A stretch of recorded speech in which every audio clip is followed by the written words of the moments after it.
ក្រោកពីដេកមិនដឹងក្មេកទៅឯណាបែកក្មេកលោឡាថាបោកចានបោកឆ្នាំងយើងទៅនៅគ្រឿងមិនទៅមានកំឡាំងអើយម៉ែដាក់ម្ដាយផាំងឲ្យខ្ញុំទៅរកឪក្មេងម៉ែដាក់ម្ដាយផាំងឲ្យខ្ញុំទៅរកឪក្មេងញយឯឪក្មេងខ្ញុំជត់ចិត្តទៅផ្ទះម៉ាយភ្លេចទឹកភ្លេចបាយយប់ថ្ងៃមិនទៅបានដេញដូនណោឃើញហើយថាឃើញហើយឪក្មេងញយមុខគាត់ឡើងស្លេកហើយដៃគាត់នៅប្រឹងលុបមុខគាត់ឡើងស្លេកហើយដៃគាត់នៅប្រឹងលុបណយលោកអូលោកដាក់អូដាក់ថែមអូថែមពឺតអូពឺតពួយអូពួយពួយអូពួយអូលោកបានក្តារមួយហើយធ្វើមុខកាហេហើយធ្វើមុខកាហេហេអូយ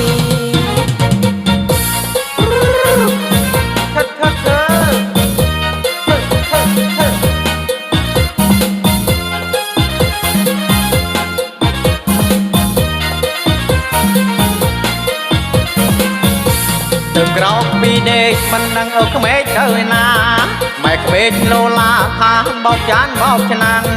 យើងទៅនៅគ្រឿងមិនទៅមានកំឡាំងអើយ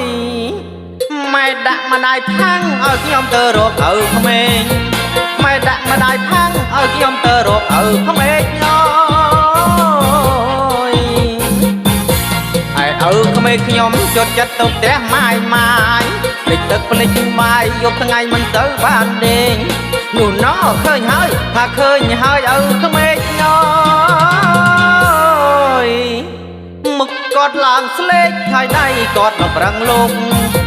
មុខគាត់ឡើងស្លេកហើយដៃគាត់នៅប្រឹងលុបអើយលោកអូលោកដាក់អូដាក់ថែមអូថែមពឺតអូពឺតពួយអូពួយពួយអូពួយឲ្យលោកបានក្តារមួយហើយធ្វើមុខកាហេហើយធ្វើមុខកាហេ